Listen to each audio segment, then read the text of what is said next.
For a moment, the ice between them melted. But later that night, as Maya locked the center, a figure stepped out from the shadows.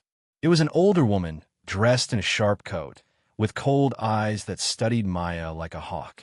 "Maya Johnson," the woman said. "Still chasing dreams, I see." Maya stiffened.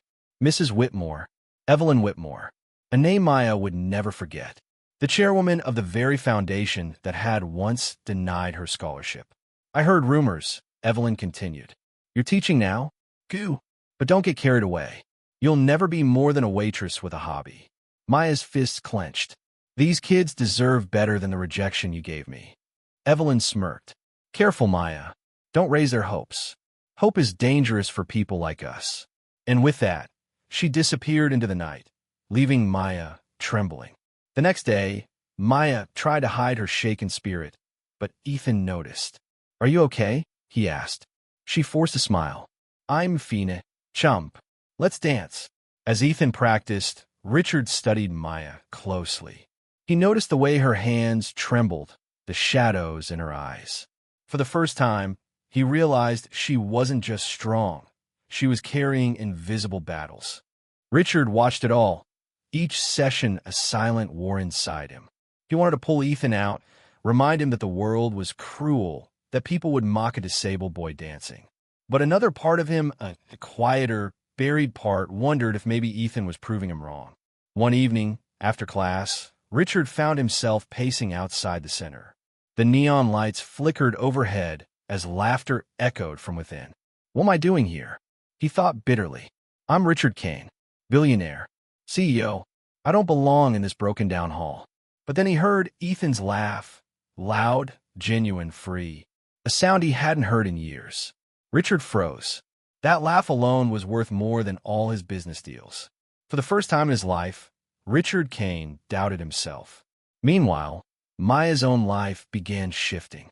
Word spread quickly in the community about the dancing wheelchair boy. Parents of other disabled children approached her after class, asking if she could teach their kids too. Donations started trickling in. Nothing big, just crumpled bills in a donation jar, but enough to buy new speakers and repair some floorboards. For the first time in years, Maya allowed herself to dream again. But with hope came fear. She knew from experience that dreams could be snatched away. One evening, after class, Ethan begged his father to stay longer. Maya was surprised when Richard didn't refuse. Instead, he lingered, even sitting on one of the old, folding chairs, watching as Maya worked with a new group of kids. "Maya," Richard said suddenly, when the class ended, "how would you like a bigger stage?" Maya frowned. "What do you mean? I could sponsor an event. A showcase. Get investors, media coverage. People would see what you're doing here." Her heart skipped. A showcase meant recognition, funding, maybe even opportunities for the kids. But she narrowed her eyes. "And why would you do that?" Richard looked at Ethan. "Because my son believes in you. And maybe I'm starting to as well." For a moment, Daniel ignored her.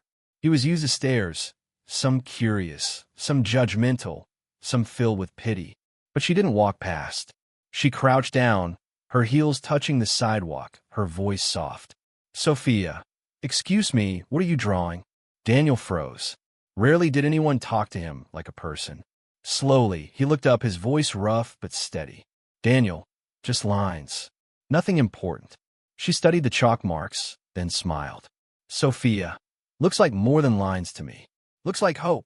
Her words unsettled him. He had built walls around his heart, strong walls to keep people out. But her kindness slipped through like sunlight through cracks. Daniel shook his head, his tone firm. "Daniel, you should go. This isn't a place for someone like you." But Sophia didn't move. She wasn't looking at a homeless man. She was looking at a human being. And for the first time in years, Daniel felt seen. The next day, Daniel was back at his corner, sipping from the same cracked bottle, watching the city flow past like a river he could never step into.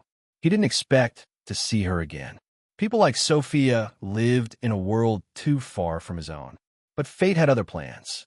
Sophia appeared, her heels tapping softly against the sidewalk. She carried 2 cups of hot coffee. Without asking, she sat beside him and handed one over. Daniel hesitated, staring at the steam rising from the paper cup. Daniel, I don't take charity. Sophia shook her head gently. Sophia, it's not charity. It's just coffee. Two people sharing a drink.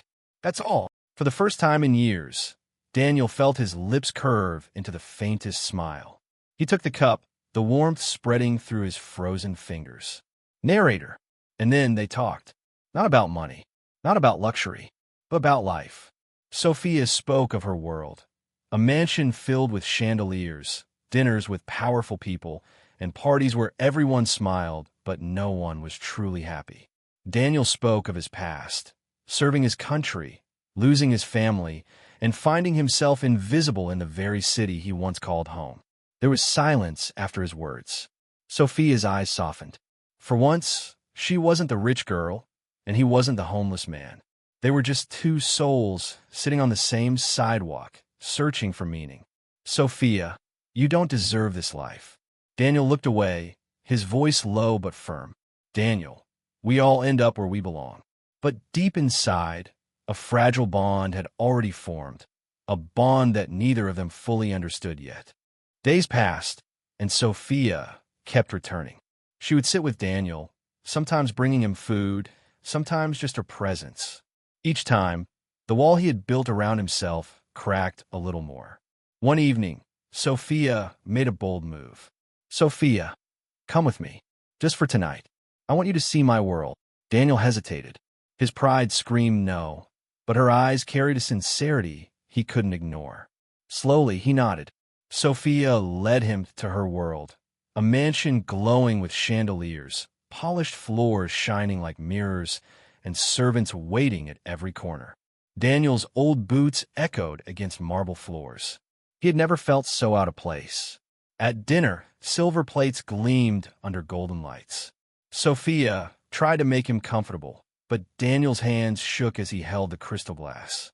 Around him, everything screamed wealth, yet to him, it felt empty. Sophia, you can have this life. You don't belong on the streets. Daniel looked around, his voice quiet but firm. Daniel, this isn't me.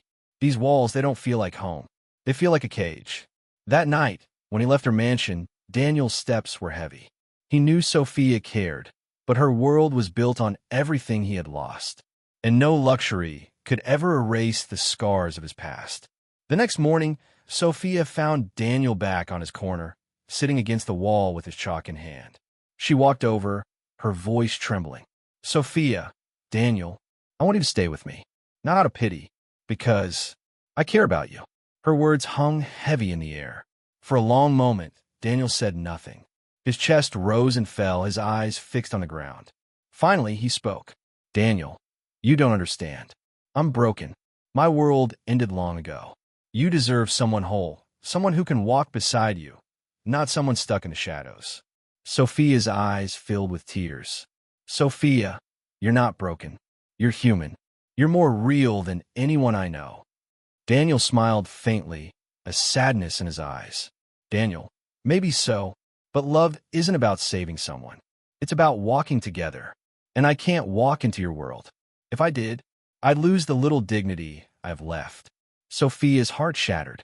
She wanted to argue, to fight, to change his mind.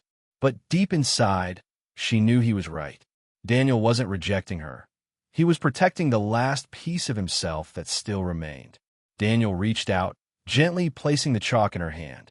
Daniel, don't remember me as the man on the street. Remember me as someone who chose dignity over comfort.